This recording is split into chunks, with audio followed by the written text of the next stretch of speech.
शिवोहम शिवोहम शिवोहम। ब्रह्म विद्या अध्यात्म उपनिषद रैकुराम संवाद। आप पूर्व प्रसंग में श्रवण कर रहे थे। विज्ञात ब्रह्म तत्वस्य यथा पूर्वम न संसृतेः अस्ति चेन्न स विज्ञात ब्रह्म भावो बहिर्मुखः।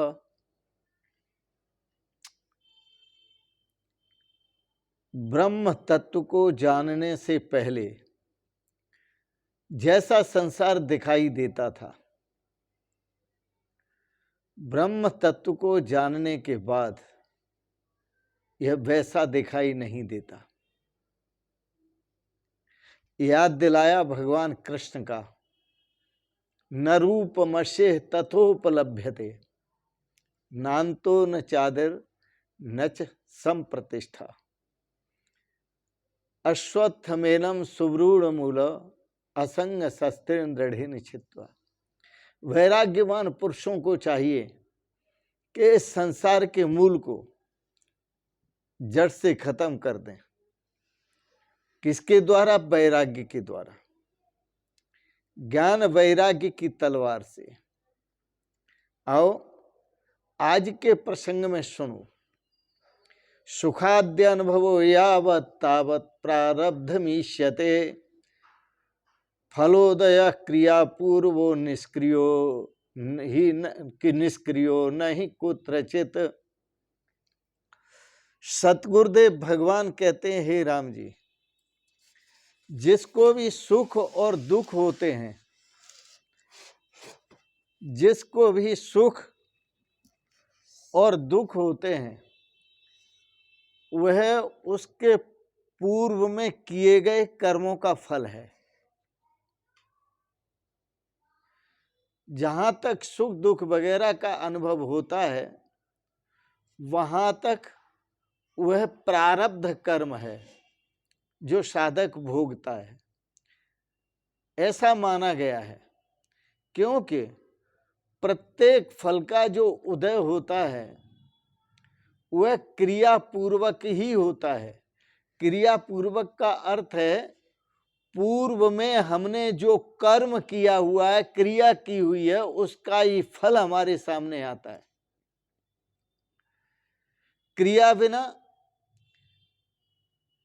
किसी भी स्थान पर कोई फल होता ही नहीं है,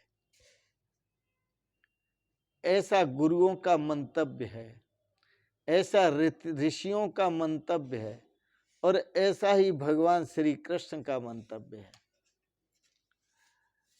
तो जो भी भोग आते हैं सामने, वह क्रिया होती है। जब तक आप खेत में बीज बोएंगे नहीं, आप जब जाग रहे थे तो खेत में बीज बो दिया आपने। अब आप सो गए, और जब सो गए तो सो करके जागे आप, तो आपको खेत में बीज जो है उगा हुआ मिला। आप सोते रहे 4-6 दिन, फिर घूमने गए खेत पर, बीज उगा हुआ मिला। ये भाई कौन सा बीज है? यह वही तो बीज है कि पूर्व में जो आपने बोया है वही तो उगा है। इसी प्रकार से जो कर्म है साधकों को फल देता है, वह उनके पूर्व में किए हुए कर्मों का फल है। ज्ञानी को भी यह फल भोगना पड़ता है, क्योंकि कर्म किए हुए हैं अज्ञान में, और फल ज्ञान में भी भोगना पड़ता है। पर ज्ञानी को नहीं, जिस शरीर से किए हैं उस शरीर को भोगना पड़ता है। जिस अंतःकरण से, मन से, बुद्धि से किए हैं, उस अंतःकरण को, मन को, बुद्धि को भोगना पड़ता है। जहां तक सुख का अनुभव होता है या दुख का अनुभव होता है, वहां तक प्रारब्ध कर्म है, ऐसा माना गया है। क्योंकि प्रत्येक कर्म, प्रत्येक फल का जो उदय होता है वो क्रिया पूर्वक होता है। हमने कोई क्रिया, कोई कर्म पहले किया हुआ है, तब उसका फल हमको मिल रहा है। लेकिन क्रिया बिना किसी भी स्थान पर कोई फल नहीं होता। जिस प्रकार जगने से पहले स्वप्न की क्रियाएं देखा करते हैं, पर जगने पर वो सभी क्रियाएं नाश हो जाती हैं, इसी प्रकार जो भी हम अज्ञान में देख रहे हैं, जो भी अज्ञान में देख रहे हैं, जब हमें बोध होता है मैं ब्रह्म हूं, ऐसा ज्ञान होने पर करोड़ों करोड़ों, अरबों अरबों जन्मों के किए हुए इकट्ठे जो संचित कर्म हैं वो समाप्त हो जाते हैं, विलय हो जाते हैं। रात्रि का देखा हुआ स्वप्न, बड़ा लंबा स्वप्न देखा, लेकिन जागने पर वहां कुछ नहीं होता, सब विलय हो जाता है। इसी प्रकार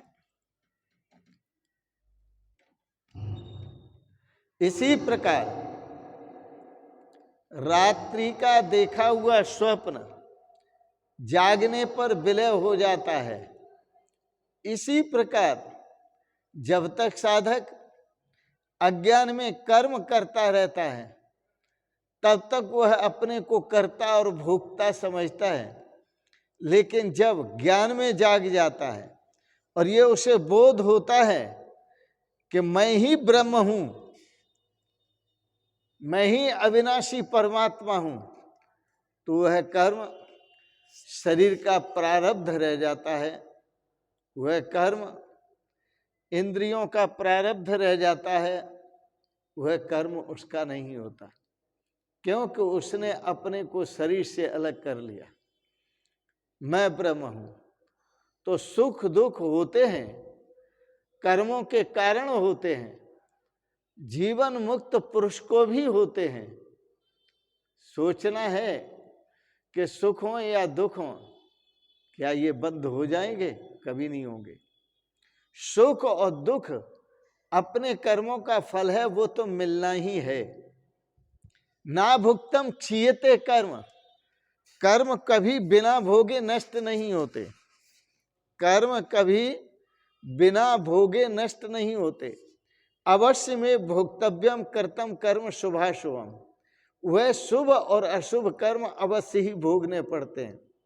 आपने वह कर्म किए हैं, लेकिन आपने नहीं किए हैं। कर्म हुए हैं शरीर से, कर्म हुए हैं अंतःकरण से, कर्म हुए हैं इंद्रियों से, कर्म हुए हैं मन बुद्धि से। तो जो अंतःकरण से कर्म हुए हैं, अंतःकरण उसको भोगेगा, उसके सुख दुख को। शरीर से कर्म हुए हैं, शरीर भोगेगा, उसे आप बचा नहीं सकते। एक संत हुए पूर्व में, उनका नाम था रमण, महर्षि रमण, बहुत अच्छे संत थे, बड़ा सुंदर दृष्टांत है। उनको कैंसर हो गया, और कैंसर में ऐसा कैंसर नासूर कि शरीर में भयंकर पीड़ा, लेकिन उनके चेहरे पर मुस्कुराहट। डॉक्टरों को बड़ा आश्चर्य होता था कि इन रमण को इतना कष्ट है, इतना दुख है, क्योंकि जब कैंसर होता है और उसमें नासूर हो जाए तो बहुत दर्द होता है। बोले इनको कितना दर्द होगा, लेकिन इतना होते हुए भी यह अंदाज नहीं लगाया जा सकता कि कितना दर्द होगा। फिर भी इनका चेहरा जो है खुश है, प्रसन्न है, एकदम चित्त पर, चेहरे पर खुशी छाई हुई है, प्रसन्नता छाई हुई है, दुख का नाम निशान नहीं है। कारण क्या? उन्होंने शरीर से अपने को अलग कर लिया है, उन्होंने अंतःकरण से अपने को अलग कर लिया है, उन्होंने मन बुद्धि आदि से अपने को अलग कर लिया है, चित्त से अलग कर लिया है। इसलिए वो ब्रह्मीभूत हैं, ब्रह्म चिंतन में डूबे हुए हैं और ब्रह्म स्वरूप में स्थित हैं, ब्रह्म स्वरूप में स्थित हैं। इसलिए वह दुख होने पर भी उन्हें दुख महसूस नहीं होता। पीड़ा तो बहुत हो रही है, लेकिन मुझे नहीं हो रही है।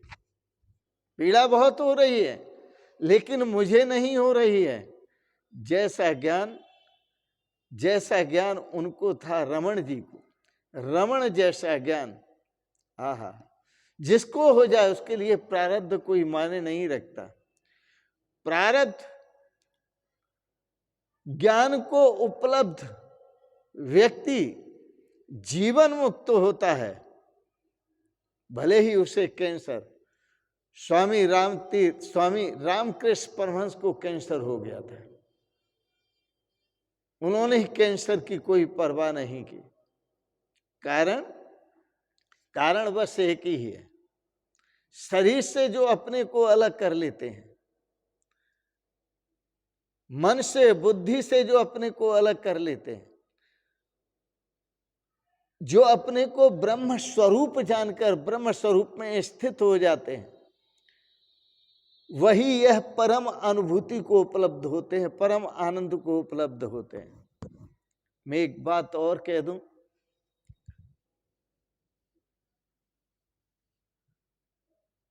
यह संसार अश्वत्थ कहा है भगवान श्री कृष्ण।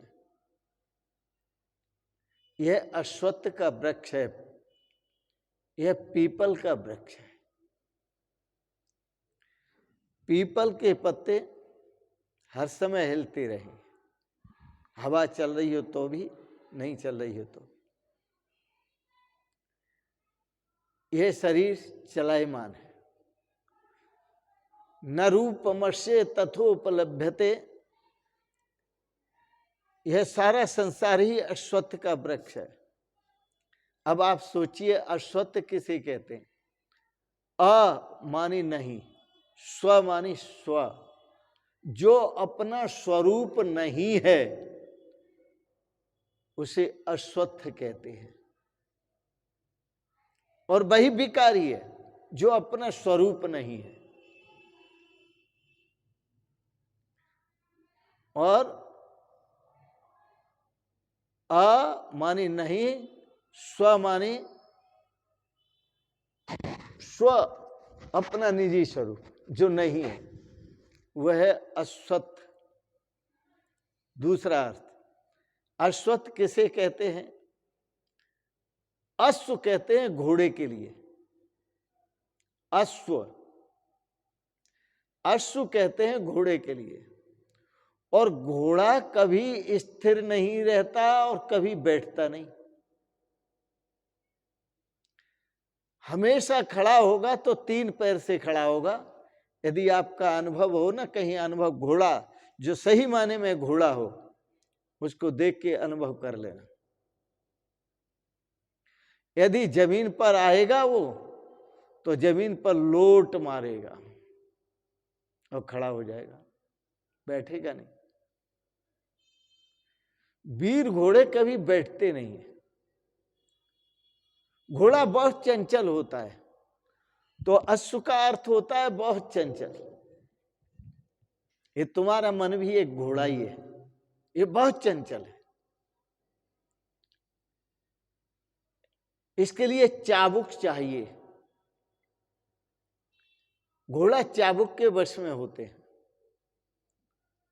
हाथी चाबुक के वश में होते हैं।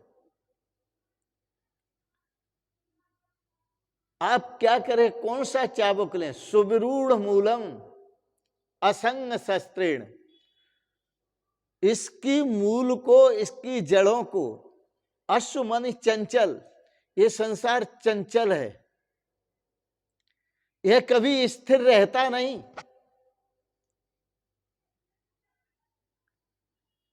आप देखते हैं जन्मते हुए और मरते हुए को, आप देखते हैं बढ़ते हुए को और नष्ट होते हुए को,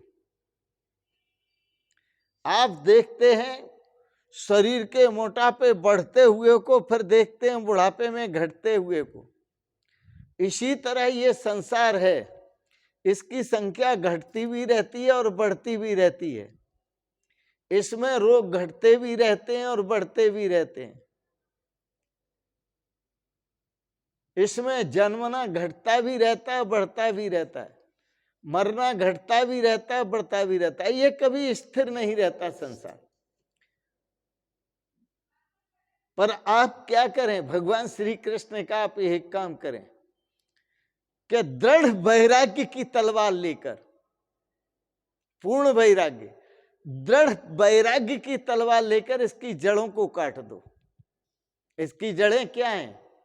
अहमता और ममता, ये दो जड़ें पूर्व में व्याख्या कर चुके हैं। अहमता की, ममता की। अहम और मम, ये दो बहुत तगड़ी जड़ें हैं। इन जड़ों को काट दो और जड़ों को काट करके अपने स्वरूप का स्मरण करो। तो महर्षि रमण का याद दिलाया आपको। उनको कैंसर था, नासूर था, और फिर भी कोई दुख नहीं, मस्ती का जीवन जी रहे। स्वामी रामकृष्ण परमहंस को गले में कैंसर हुआ, बड़ा तगड़ा कैंसर हुआ।